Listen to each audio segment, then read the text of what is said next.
ఏ శుభకార్యానికైనా శుభారంభం. నమస్తే, నేను విజయ్. మనతో పాటు లైవ్ కాల్లో ఉన్నారు సీనియర్ జర్నలిస్ట్ విక్రమ్ గారు. విక్రమ్ గారు నమస్తే. నమస్కారం అండి. నష్టం జరిగే అవకాశం ఉందంటారా మిత్రధర్మానికి?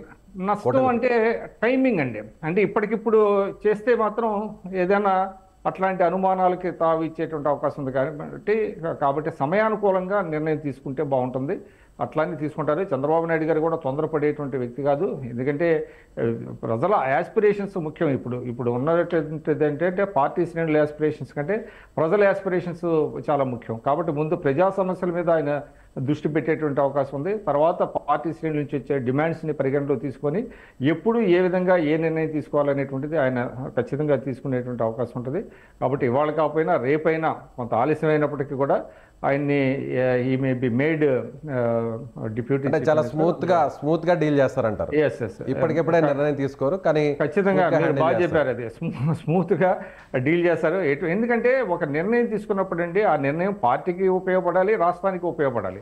అంతే తప్ప పార్టీకి నష్టం చేయకూడదు, రాష్ట్రానికి నష్టం చేయకూడదు. కాబట్టి అది రాజకీయ నీతిజ్ఞులు చేసేటువంటిది. అంత హడావుడిగా ఇప్పటికిప్పుడు తీసుకొని లేనిపోని ఇబ్బందులు పడేటువంటి అవకాశం ఆయన క్రియేట్ చేస్తారని నేనైతే అనుకోవట్లేదు. పవన్ కళ్యాణ్ గారు ఎలా రెస్పాన్స్ అవుతారు అనుకుంటున్నారు? పవన్ కళ్యాణ్ గారు రెస్పాన్స్ అవడానికి ఏముందంటే, ఇప్పుడు it is the prerogative of the chief minister అండి. ఎవరిని మంత్రివర్గంలో తీసుకోవాలి, ఎవరు ఉండాలి మంత్రివర్గంలోకి అనేటువంటిది అంతే.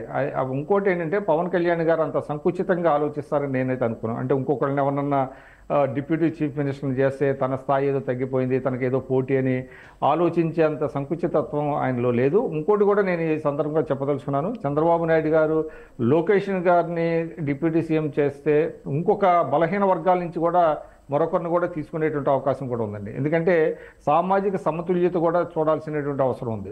మంత్రివర్గ కూర్పులో కావచ్చు, అది ఉప ముఖ్యమంత్రుల్లో కావచ్చు. ఇద్దరు ఉప ముఖ్యమంత్రులు కూడా అగ్ర కులస్తులు ఉంటే అది మళ్ళీ తప్పుడు సంకేతాలు వెళ్ళేటువంటి అవకాశం ఉంటుంది. కాబట్టి నేను కోటం మరొకరిని అంటే ముగ్గురిని పెట్టేటువంటి అవకాశం, అంటే మరో ఇద్దరిని తీసుకునేటువంటి అవకాశం, అది కూడా బలహీన వర్గాల నుంచి ఎవరినైనా ఒక మహిళ. జనసేన. థ్యాంక్ యూ విక్రమ్ గారు.